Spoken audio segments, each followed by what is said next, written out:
என்ன பண்ணிட்டு இருக்கீங்க? சாப்பிட்டீங்களா? இன்னும் அம்மா வந்து சமையல் வீடியோ போடல. பாருங்க, புதுசா ஒரு டிஷ் செஞ்சு காமிக்கிற பாருங்க. இது வந்துங்க சீஜோன்னு சொல்லுவாங்க. இது வந்து பர்மா ஃபுட்டு. இவருங்க மாங்காய் வந்து நல்லா சீவி ஒரு குண்டானில் போட்டுக்குங்க. அதே மாதிரி பூண்டு வறுத்து போட்டுக்கணுங்க. பாருங்க, பூண்டு வறுத்து போட்டாச்சு. வெங்காயம், பெரிய வெங்காயம் நீட்டமாக அரிஞ்சு வச்சாச்சு, இதில் போட்டாச்சு. ரெண்டாவது வந்து பெரிய வெங்காயத்தை வந்து கொஞ்சம் லைட்டாக வறுத்து கொஞ்சம் போட்டுக்கணும். இதில் வதக்கி போட்டாச்சு. பாருங்கள், வரமிளகா வறுத்து நுணுக்கி வச்சுருக்கேன், அதையும் இதில் போட்டுக்கணும். சூப்பராக இருக்குங்க.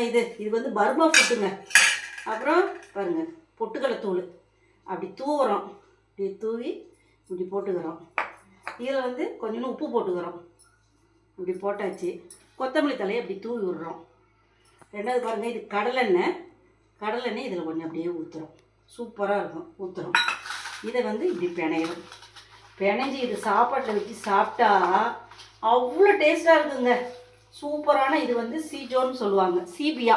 சீபியானா கருவாட்டு சீபியா இல்லைங்க, இது மாங்காய் சீபியா. பாருங்கள், இது வந்து வெறும் பருப்பு கிள்ளி போட்ட சாம்பாருக்கு, ரசத்துக்கு ஒன்றும் இல்லை, வெறும் சோறு வடித்து சூடாக சாதம் வடித்து இதை வச்சு சாப்பிட்டாலாம் ரொம்ப டேஸ்ட்டாக இருக்கும்பா. உங்களுக்கு பிடிச்சிருந்தா, யார் பிடிச்சிருந்தாலும் இந்த மாதிரி செஞ்சு பாருங்கள். செஞ்சு சாப்பிட்டு பார்த்துட்டு கமெண்ட்டில் சொல்லுங்கள்.